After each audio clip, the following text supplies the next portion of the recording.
Praise the lord. ప్రతిరోజు అనుదిన వాక్యం ద్వారా మీరెంతగానో బలపడుతున్నారని నేను ఆశిస్తున్నాను.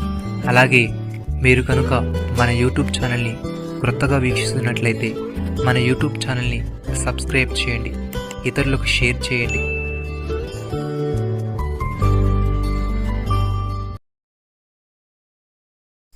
ఆయన మన అపరాధముల నిమిత్తం అప్పగింపబడి మనము నీతిమంతులుగా తీర్చబడుటకై లేపబడెను. రోమిలకు రాసిన పత్రిక 4వ అధ్యాయము 25వ వచనము.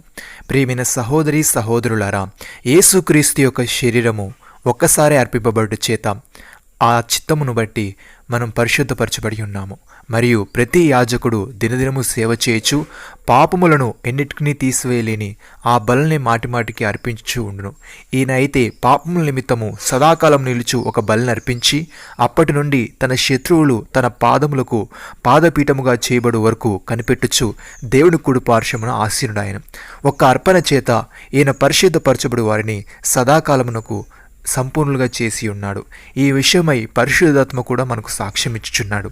ఎలాగనగా, ఆ దినములైన తర్వాత నేను వారితో చేయబో నిబంధన ఇదే, ధర్మ విధులను వారి హృదయమును నుంచి వారి మనస్సుల మీద వారిని వ్రాయుదునని చెప్పిన తర్వాత వారి పాపములను వారి అక్రమములను ఇకను ఎన్నిటికీ జ్ఞాపకము చేసుకునని ప్రభువు చెప్పుచున్నాడు.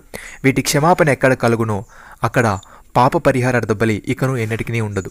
భక్తుడి విధంగా అంటున్నాడు, ఇప్పుడు క్రీస్తు యేసునందు వారికి ఏ శిక్ష విధియు లేదు.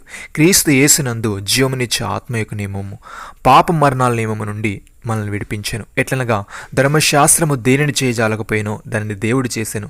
శరీరాన్ని అనుసరింపక ఆత్మను అనుసరించి నడుచుకున్న మనయందు ధర్మశాస్త్ర సంబంధమైన నీతి విధి నెరవేర్చబడు వల్లని పాప పరిహార నిమిత్తము దేవుడు తన సొంత కుమారుడిని పాప శరీరాకారంతో పంపి ఆయన శరీరమందు పాపమునకు శిక్ష విధించాను. శరీరానుసారులు శరీర విషయముల మీద మనసునంతురు, ఆత్మానుసారులు ఆత్మ విషయముల మీద మనసునంతురు. శరీరానుసారమైన మనస్సు మరణము, ఆత్మానుసారమైన మనస్సు జీవమును సమాధానమునై ఉన్నది. ప్రియమైన సహోదరి సహోదరులారా, ఇట్లుండగా ఏమందుము, దేవుడు మన పక్షమునుండగా మనకు విరోధి ఎవడు? తన సొంత కుమారుని అనుగ్రహించుటకు వెనుక తీయక మనందరి కొరకు ఆయన అప్పగించిన వాడు ఆయనతో పాటు సమస్తమును మనకెందుకు అనుగ్రహింపడు?